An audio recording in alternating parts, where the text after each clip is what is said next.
जेने हा जीव दिला दान तयाचे करीन चिंतन जग जीवन नारायण गायीन गुण तयाचे. अभंग जगद्गुरु तुकोबरायचा 3 चरणाचा. या अभंगामध्ये म्हणजे जगद्गुरु तुकोबराय तुम्हाला आणि मला सांगतात, सांगतो तुम्हासी भजारे विठ्ठला. ए बाबांनो, जन्माला येऊन तुम्ही त्या भगवंताला जीवनामध्ये आपलंसं करा. जर नाही तुम्ही ह्या गोष्टी केल्या तर नाही तरी गेला जन्म वाया. ज्याच्यासाठी आलेले आहात ती जर गोष्ट जीवनामध्ये प्राप्त नाही झाली तर निश्चित माणसाचं जीवन वाया जातंय. काही साधक तुकोबरायकडे गेले, बाबा ठीक आहे पण एवढा मोठा संसाराचा आमचा गाडा आहे, तो संसार सोडून बाकीच्या गोष्टी आम्हाला शक्य नाहीये. तुकोबराय सांगतात, अरे या संसाराचं गणित आतापर्यंत भरपूर सोडवण्याचा प्रयत्न लोकांनी केला पण ते सुटलं, उलट ते बिघडलं. करिता बरोबरी दुरावसी दुरी आणि भवाची पुरी वाहावसी. असा सुंदर भाव या अभंगामध्ये काही साधक तुकोबरायकडे गेले. बाबा या अभंगामध्ये तुम्ही आम्हाला सांगताय पण शास्त्र असं सांगतंय काही गोष्टी विचारल्याशिवाय सांगू नये एक, काही गोष्टी विचारल्याशिवाय सांगू नये एक, काही गोष्टी माहीत असल्या तरी सांगू नये 2 आणि काही गोष्टी नाही विचारल्या तरी सांगितल्याशिवाय राहू नये 3. काही गोष्टी माहीत असल्या तरी सांगू नका 1. तुमच्या गावामध्ये एखादा देशी प्रेमी असेल, देशप्रेमी वेगळा आणि देशी प्रेमी वेगळा. तुमच्या डोनगाव मध्ये आला, संध्याकाळची वेळ आहे, जसं 6 वाजले की वारकऱ्यांना हरिपाठ करा वाटतो, 6 वाजले 5 वाजले की जसं ब्राह्मणाला त्रिकाल संध्या करा वाटते, तसं 6 वाजले की बऱ्याचशा बेवड्यांना दारू प्या वाटते. बरोबर आहे का नाही? आणि तो पहिल्यांदा पाहुणा म्हणून तुमच्या गावात आलाय, बस स्टँडवर पाहतो इकडं तिकडं काही जमत नाहीये आणि तुम्ही रस्त्याने येत असताना तुम्हाला त्याने आवाज दिला, ओ दादा ट्रबल कमी कर, ओ दादा तुमच्या गावामध्ये काही आहे का सोयसाय? तुम्हाला दुकान माहिती आहे तरी पण सांगू नका बरं का? तुम्ही जर सांगसाल तर सांगणाऱ्यालाही पाप आहे आणि पिणाऱ्याला सुद्धा पाप लागतं. काही गोष्टी माहीत असल्या तरी सांगायच्या नाही 1 आणि काही गोष्टी नाही विचारल्या तरी सांगितल्याशिवाय राहू नका. आपण सांगितल्यानंतर जर एखाद्याचं कल्याण होत असेल, आपण सांगितल्यानंतर एखाद्याचं जर जीवनाचं सार्थक होत असेल, त्याची इच्छा नसली तरी सांगत जा. का? चांगलं मार्गदर्शन माणसाला केलंच पाहिजेत ना महाराज. आता कीर्तन संपलं, रात्रीचे 10, 11, 12 वाजले, 2 वाजले, हॉटेल बंद आहे, धाबे बंद आहे, तर मला रात्रभर प्रवास करायचा आहे. इथून पुणे 500 किलोमीटर आहे. मी गाडीत खुर्ची पाठीमागं करून झोपलोय, माझ्या ड्रायव्हरला गाडी चालवायची. इथून पुणे 500 किलोमीटर हे रात्री या पाट्या ज्या असतात ना रोडवर, त्या पाट्या ड्रायव्हरला सांगतात, ए गाडी सावकाश चालव, पुढं काय उड्डाण पुलाचं काम चालू आहे. तीच पाटी ड्रायव्हरला सांगते पुढं गतिरोधक आहे, गाडी कशी चालव, सावकाश चालव. तीच पाटी ड्रायव्हरला सांगते घाट प्रारंभ होत आहेत, गाडी कशी चालव, सावकाश चालव. संपलं माझं उदाहरण. मला तुम्हाला फक्त एवढंच सांगायचं, चांगलं मार्गदर्शन जर निर्जीव पाट्या सजीव माणसाला करत असेल, वाक्य लक्ष देऊन ऐका बरं, चांगलं मार्गदर्शन, योग्य मार्गदर्शन जर निर्जीव पाट्या सजीव माणसाला करत असेल तर चांगलं मार्गदर्शन चांगल्या माणसाने चांगल्या माणसाला का नाही करू महाराज? केलंच पाहिजे ना. समर्थ रामदास स्वामी सांगतात, जे जे आपण अशी ठावे ते ते इतरास शिकवावे, शहाणे करून सोडावे सकल जन. त्याची इच्छा नसली तरी सांगत जा. तुकोबराय त्या साधकाला सांगतात, अरे वेड्या, तुम्हाला गरज नाहीये आमची, पण सांगणं आमचा धंदा आहे ना. सांगणं काय आमचा धंदा आहे, याच्यासाठीच आम्ही वैकुंठातून खाली आलोय. आम्ही वैकुंठवासी, आम्ही वैकुंठवा कडक झाला, आम्ही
वैकुंठवासी आलो याची कारणासी बोलिले जे रुसेसाच भावे वर्ताया जाडू संताचे मार्ग आडराणी भरले जग उच्चिष्टाचा भाग शेष उरला तो अनेक प्रमाणे देता येईल ब्रह्ममूर्ती संत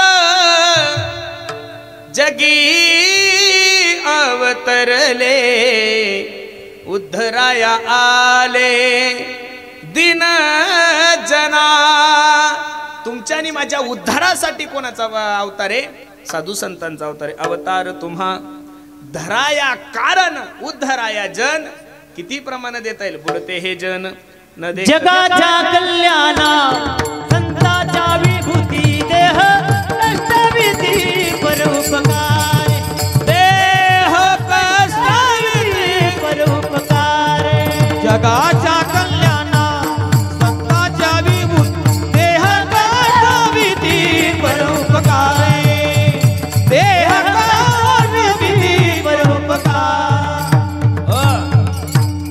जगाच्या कल्याणा संतांच्या विभूती देह कष्टविधी परोपकारी तीन मुद्दे लिहून ठेवा काळजावर माझी माणसाला प्रगती सहन होत नाही एक माणसाला काय सहन होत नाही प्रगती कुत्र्याला गती सहन होत नाही दोन आणि साधू संतांना तुमची माझी अधोगती सहन होत नाही आता माणसाला सगळं काही सहन होतं साहेब पण माणसाला प्रगती सहन होत नाही आता एवढा सुंदर कार्यक्रम चालला म्हणजे हा सगळ्यालाच आवडतो असं काही नाहीये बरोबर आहे का रे माणसाला जीवनामध्ये सगळं काही सहन होतं पण आपल्यापेक्षा मोठा झालेला मनुष्य कोणाला सहन होत नाहीये आणि मी दररोज कीर्तनातून सांगतो हल्ली माणसं जेवढे दुसऱ्याच्या सुखानं दुःखी तेवढे स्वतःच्या दुःखानं अजिबात नाही गड्यांनो हल्ली माणसं जेवढे दुसऱ्याच्या प्रगतीनं दुःखी आहे तेवढं स्वतःच्या अधोगतीनं अजिबात नाहीये माझी बसणाऱ्या मंडळीला विनंती गड्यांनो अरे कधीतरी दुसऱ्याच्या सुखामध्ये सुख मानायला शिकलं पाहिजेत आपण कधीतरी दुसऱ्याच्या आनंदामध्ये आनंद मानला पाहिजेत दुसऱ्यावर जळून जळून जळून जळून तुम्हाला काय भेटणार आहे काहीच नाही जास्त जळले तर मुळव्याध होऊ शकतो याच्यापेक्षा दुसरं काहीच होणार नाही याच्याही पेक्षा जास्त जळले तर भगिंदर होईल पण तुमच्यात काही परिवर्तन होणार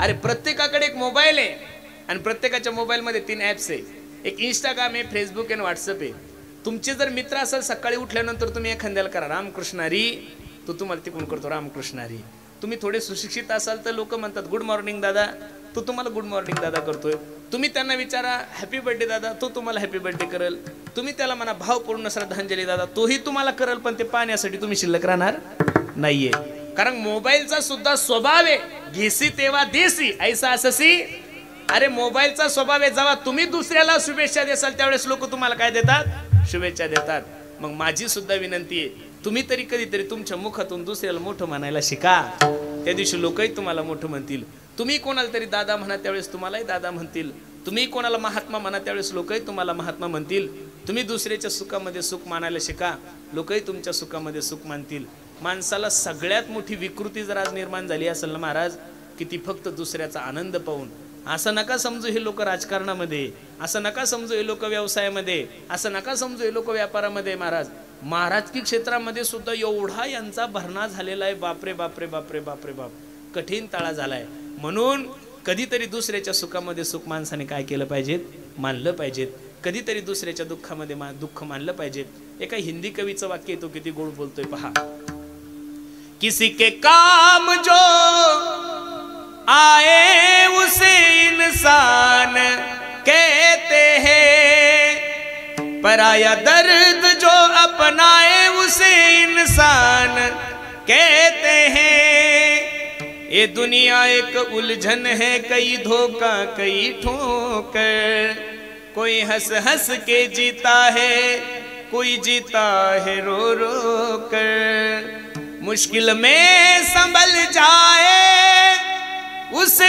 इंसान कहते हैं अरे कोणाला माणूस म्हणा जो दुसऱ्याच्या सुखामध्ये सुख मानतोय जो दुसऱ्याच्या दुःखामध्ये दुःख मानतोय अशालाच माणसं म्हणलं पाहिजेत पण हल्ली लोक दुसऱ्याच्या सुखानं खूप दुःखी व्हायला लागले म्हणून सर्वांना माझी विनंती गड्यांनो काही गोष्टी नाही विचारल्या तरी सांगत चला याच्यामध्ये मी तुम्हाला सांगितलं की माणसाला सगळं काही सहन होतं पण माणसाला प्रगती सहन होत नाहीये आणि साधू संतांना तुमची माझी अधोगती कशी सहन होईल महाराज संत हृदय नव नीत समारा बुडते हे जन न देखवे डोळा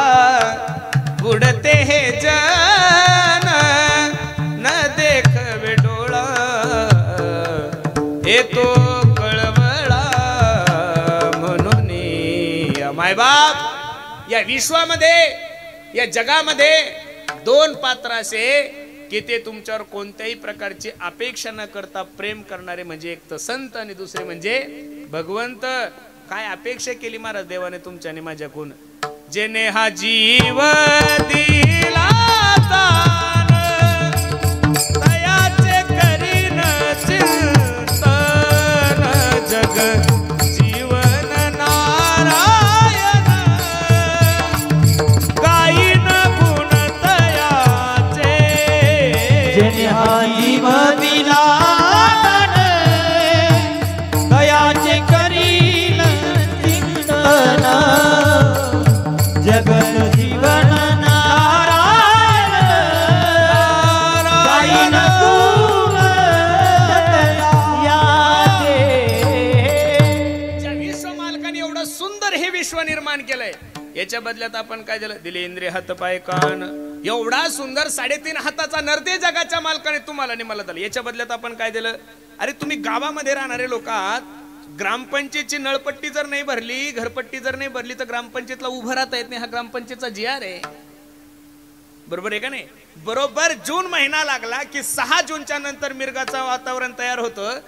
जून पासून तर ऑक्टोबर नोव्हेंबर पर्यंत एवढा धो धो धो धो पाऊस पडतो. तुमच्या नद्या भरतात, नाल्या भरतात, विहिरीला पाणी येतं, बोरला पाणी येतं, तुमचं पिकं पाणी एवढं सोन्यासारखं आहे. मला एक प्रश्नाचं उत्तर द्या, कधी मेघराजानं तुम्हाला 2 रुपयाची तरी नळपट्टी मागितली का हो? नाही मागितली ना. अरे लाईट बिल जर नाही भरलं तर मीटर कट होता, हा MSEBचा नेम आहे. बरोबर सकाळी 6:30 वाजता सूर्य उगवतो, संध्याकाळी 5:30 वाजता 6 वाजता सूर्य मावळतो. इथं बसणारे एखाद्या माणसाने तरी मला सांगा की महाराज सूर्याने मला लाईट बिल पाठवलं. अरे मग ज्या गोष्टी तुम्हाला फुकट भेटले त्याच्याबद्दल देवान तुमच्याकडून काय घेतलं? काहीच नाही ना. मग जेने हा जीव दिला दान. आमच्या सावजी साहेबांनी तुमच्यावर एवढे उपकार केलेले, गोरगरिबांची मदत केलेली आहे. प्रत्येकाच्या अडचणीमध्ये एवढं वय असून सुद्धा हा महात्मा उभा राहतोय. मग त्यांचा वाढदिवस व्हावा म्हणून तुम्ही त्यांचे बॅनर लावले, त्यांचा एवढा मोठा उत्सव करता का?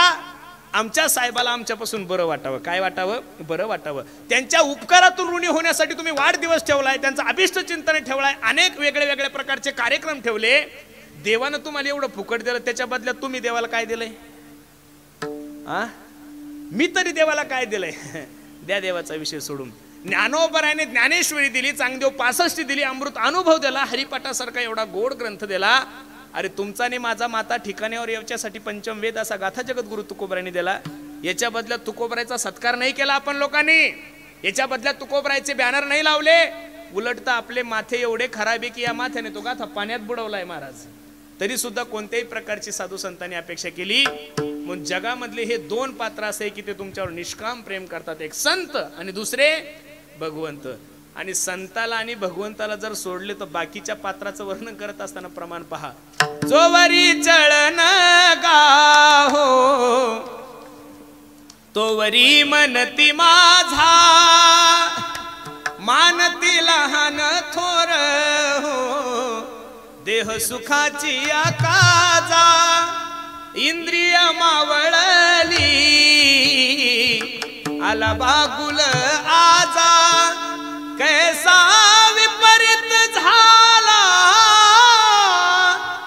तोची देह नवे तुझा हो. जोपर्यंत सत्ता आहे, जोपर्यंत संपत्ती आहे, जोपर्यंत पद आहे, तोपर्यंत लोक तुमच्या माग पुढे फिरतात महाराज. ज्या दिवशी या सगळ्या गोष्टी जातील ना, अरे बाहेरचे द्या सोडून घरचे सुद्धा माणसाला त्रास देतात तो महाराज. बरेचशा लोकांचं टोपण नाव अन्न असतं. जन हे सुखाचे दिल्या घेतल्याचे, अंत हे काळीचे नाही कोणी, अंत हे काळीचे नाही कोणी, अंत हे काळीचे नाही कोणी. जन हे सुखाचे दिल्या घेतल्याचे, अंत ही काळीचे नाही कोणी, अंत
जो वरी चळण गाते प्रमाण झालं. जन हे सुखाचे दिल्या घेतल्याचे अंत हे काळीचे नाही कोणी. याच्या पुढचं प्रमाण किती गोडे. झाल्या ही न शक्ती नाक मुख गळती सांडोनिया पळती रांडापुरे. अरे तरुणपणाची बायको आपल्या समोर गोंडा गोळती ना. तुकोबराय सांगतात बाईल म्हणती खर मरता तरी बरे नाशी येले घर थुंकोनिया. वय झाल्यानंतर आपलीच बायको आपल्याला म्हणती बाईल म्हणती खर म्हणजे गाढव. खर या शब्दाचा अर्थ काय गाढव. बाईल म्हणती खर मरता तरी बरे नाशी येले घर थुंकोनिया. मग या जगामध्ये खरे उपकार जर तुमच्यावर माझ्यावर कोणाचे असेल तर ते साधू संताचे. आणि महाराज सगळं काही सहन होतं साधू संतांना पण तुमची माझी अधोगती सहन होत नाहीये. जगद्गुरु तुकोबरायांनी या समाजाकडे पाहिल्यानंतर तुकोबराच्या अंतःकरणामध्ये विचार निर्माण झाले. हे लोक नेमकं करतायत काय. लोक जन्माला येतात युवा होतात वृद्ध होतात मरून जातात. माणसं माणसाच्या जीवनाचा यथार्थ विचारच करत नाहीये. आपण आलोय कुठून. कोहम कथमिदम जातम. मी कोण आहे करावा विचार म्हणे ज्ञानेश्वर निवृत्तीचा. मी आलोय कुठून मला करायचं काय मला जायचं कुठे या सगळ्या गोष्टी विसरून गेलाय. माणूस नुसता धावतोय महाराज. का धावतो काही कळत नाही. ज्याच्याकडे काही नाही तेही पळतच आहे आणि ज्याच्याकडे सगळं काही ते सुद्धा पळतच आहे. ज्याचं लग्न झालं नाही तेही तानात आहे आणि ज्याचं झालं ते कोमात आहे. बरोबर आहे का नाही. म्हणजे सुखी कोण आहे. ज्याला लेकर होत नाही ते नवस करू करू तानात आहे आणि काही काहीचे झाले ते सांभाळत नाही ते कोमातच आहे बाबा. ज्याला कीर्तन नाही ते तानाचे आणि ज्याला दररोजचे 2-2 येते त्याच्यापेक्षा तानात आहे. मग आनंद समाधान सुख या गोष्टी सगळ्या विसरून गेलाय. सर्व सुखाची आशा जन्म गेला. क्षण एक मुक्ती यज्ञ म्हणतोय आपण. यज्ञ हा शब्द नाही यज्ञ. यज्ञ म्हणजे प्रयत्न. सर्व सुखाची आशा जन्म गेला. क्षण एक मुक्ती यत्न नाही केला. हिंडता दिशाक्षीन फावला विको कमी कर माया वेष्टीला. हा भागवतकार सांगतात काल व्याल मुख ग्रास त्रास निर्नाश हे तवे श्रीमद भागवतम शास्त्रम कलो किरेन भाषितम. एक मोठा अजगर आहे आणि त्याच अजगराच्या मुखामध्ये तुम्ही आणि मी बसलेलो आहोत. आपण कुठपर्यंत सुरक्षित आहोत. जोपर्यंत तो अजगर तोंड बंद करत नाही. ज्या दिवशी अजगर तोंड बंद करेल ना महाराज त्या दिवशी प्रत्येकाला ज्ञानोबरायची उभी आठवल. हे काळानं काळाची तोंडी घातली लोणियाची उंडी माशी पाख पाखरी तव हे सरे क्षण भंगूर जीवन की कलिका कल प्रातको खिली ना खिली. मग महाराज आयुष्य कधी जाईल काही सांगता येत नाही. आणि एवढ्या कमी कालावधी मनुष्य दुसरं काय करू शकतो. मी तर नेहमी सांगतोय जीवन जगत असताना या कलियुगामध्ये बाकीचे साधनं बाबा शक्य आहे का आपल्याला. भागवतकार सांगतात यात फलम नास्ति तपसान योगेन समाधिना हा तत्फलम लभ्यते सम्यक कलौता हरि कीर्तनात. कलियुग केवल नाम आधारा सुमिर सुमिर नर उतरही पारा. कलियुगा माझी करावे कीर्तन जेने नारायण देईल बेटी. शास्त्र सांगतंय काम सोडा. शास्त्र सांगतंय क्रोध सोडा. शास्त्र सांगतंय लोभ सोडा. तर ते तुमच्या आणि माझ्या जीवनामध्ये प्राप्त आहे. कालावधी कमी आहे. मग एवढ्या कमी कालावधीमध्ये आपण निश्चित आपला जीवनाचा यथार्थ विचार केला पाहिजे. तुकोबराय सांगतात बाबांनो एवढा सुंदर नर्दे तुमच्या आणि माझ्या जीवनात प्राप्त झालाय ना. मग मी तुम्हाला विनंती करतोय तुम्ही काय करा. सांगतो तू माझी भजारे विठ्ठला. सांगतो तू माझी भजारे विठ्ठला. सांगतो तू माझी भजारे विठ्ठला. सांगतो तू माझी भजारे विठ्ठला. हो नाही तरी गेला. हो नाही तरी गेला. जन्म माया जन्म माया जन्म माया. घरच्या बरोबर दुरावरची दुरी. घरच्या बरोबर दुरावरची दुरी. नाही खाया पिया सुख से सोया नाहक जमाना खोया. एवढा 3.5 हाताचा नरद्य जगाच्या मालकानं देवी दिला देह भजना गोमटा. तो या झाला फाटा बाधिकेचा. दिले इंद्रिय हात पाय कान डोळे मुख बोला या वचन जेणे तू जोडसी नारायण नासे जीवपन भवरोग. आणि इथं येऊन जर भगवंताला प्राप्त नाही केलं तर नाही तरी गेला जन्म वाया. पण शब्द जगद्गुरु तुकोबरायांनी किती विचार करून वापरले पहा. सांगतो तुम्हासी भजारे विठ्ठला. सांगतो तुम्हासी भजारे मसोबा अजिबात म्हणले नाही. सांगतो तुम्हासी भजारे बिरोबा अजिबात नाहीये. काय विठ्ठलाचं नाव घेतलं कारण तुकोबरायला माहित होतं 2024 मध्ये लोक वार बदलला की देव बदलतील. वार बदलला की काय बदलतील देव बदलतील. आणि दररोज एक नवीन देव बदलायची सवय झाली महाराज लोकांना. मला तर वाईट वाटतं, 33 कोटी देव आपला भारत संस्कृती मानते ना, 33 कोटी देव आपल्याला मान्य असून सुद्धा काही काही आपले बावळे थडगाच्या दर्शनाला जातात. महाराज नाही गेलं पाहिजेत आपण. अरे त्यांच्या धर्मातले लोक जर कधी बजरंग बलीच्या दर्शनाला येत नाही, त्यांचे लोक जर कधी प्रभू रामचंद्राच्या दर्शनाला येत नाही, तर आपले झुलणारे त्यांच्यापेक्षा आपलेच आहे. अजिबात नाही. काही लोक म्हणतात देव माझ्या अंगात येतो. तुझ्या आणि देव 8 दिवस आंघोळ केले नाही महाराज, वासन माणसं मरतील एवढा घाण वास येतो अंगाचा, आणि देव तुझ्या अंगात येईल. आणि जर देव कोणाच्या अंगात आला असता तर भागवतामध्ये कुठंतरी 12 स्कंदामध्ये आला असतं नो. 18,000 श्लोक आहे, 365 अध्याय, 12 स्कंद आहे. एखाद्या तरी श्लोकामध्ये आला असेल ना की देव याच्या अंगात आला. कुठेतरी मुक्ताईच्या अंगात आला असं वर्णन असतं ना. कुठेतरी मीराबाईच्या अंगात आला, कुठेतरी कान्होपात्रेच्या अंगात आला, कुठेतरी जनाबाईच्या अंगात आला. हे तुम्ही माना न माना, माझ्या दृष्टीने या गोष्टी थोतांडे महाराज. जगद्गुरु तुकोबरायच्या गाथ्यामध्ये नाहीये, ज्ञानोबरायच्या ज्ञानेश्वरीमध्ये नाहीये. आणि जे गाथ्यात नाही, ज्ञानेश्वरीत नाही, ते आम्हाला मान्य अजिबात नाहीये. आपल्या बापानं सांगितलं, आपल्या आईनं सांगितलं ना बाळा हा तुझा बाप आहे, पोरानं संशय घ्यायचा नाही. ज्ञानोबराय तुकोबरायनं सांगितलं ना की पांडुरंग परमात्मा सोडून कोणाचं परत चिंतन करायचं. अहो ज्ञानोबराय सोबत ज्यावेळेस नामदेवराय दर्शनाला निघाले, तीर्थयात्रेला निघाले, त्यावेळेस पांडुरंगाचं दर्शन घेतलं. पांडुरंगा तुमच्या सांगण्यावर मी ज्ञानोबराय सोबत तीर्थयात्रेला चाललो, पण माझी एक विनंती. काय? ज्या देवाचे कटेवर हात नाहीये अशा देवाचं मी दर्शन सुद्धा घेणार. लगे मी दयाचे दर्शन हो, लगे मी दयाचे दर्शन, हे लगे मी दयाचे दर्शन, ओ लगे मी दयाचे दर्शन. कटेवरी हात नाही ज्या देवाचे, कटेवरी कर नाही जा देवाचे, कटेवरी कर नाही ज्या देवाचे, कटेवरी कर नाही जा देवाचे. लगे मी दयाचे दर्शन, ओ लगे मी दयाचे दर्शन, हे लगे मी दयाचे दर्शन, ओ लगे मी दयाचे दर्शन. नामदेवराय पांडुरंगाला सांगतात, हो देवा तुमचं ऐकून मी ज्ञानोबराय सोबत चाललो, त्याविषयी माझं दुमत नाही, तीर्थयात्रा करतो, पण कटेवरी कर नाही ज्या देवाचे, न घे मी तयाचे दर्शन. ज्या देवाचे कटेवर कर नाही अशा देवाचं मी दर्शन घेणार नाही. एवढी एकनिष्ठा संप्रदायामध्ये सांगितलेली. मग आपण दिवसाला देव बदलण्यापेक्षा एकच देव धराव. सांगतो तुम्हासी भजारे विठ्ठला.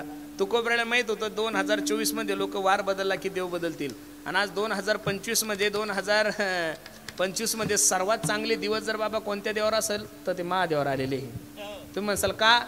ज्या दिवसापासून हा प्रदीप मिश्रा शिवमहापुराण करायला लागला त्या दिवसापासून बयायला 3ही ऋतूमध्ये उठलं की महादेवाला, उठलं की महादेवाला. त्या बिचाऱ्याला सर्दी झाली, पण यांचं पाणी वाहन काही कमी होत नाहीये. ठीक आहे, महादेवाच्या मंदिराला जाता याविषयी माझं दुमत नाही. त्या माणसामुळं आज महाराष्ट्रातले प्रत्येक महादेवाच्या मंदिराचा जीर्णोद्धार झालाय बाबा. निमित्त कशाचं का असे ना, पण हिंदू धर्म त्यांनी कुठं लावलाय? हिंदू धर्मातल्या लोकांना महादेवाविषयी काय केली? आवड निर्माण केली. पण माया हो, सकाळी 4 वाजता महादेवाच्या मंदिरात जाता याविषयी माझं दुमत नाही. उपकार आहे माझे तुमची संप्रदायावर.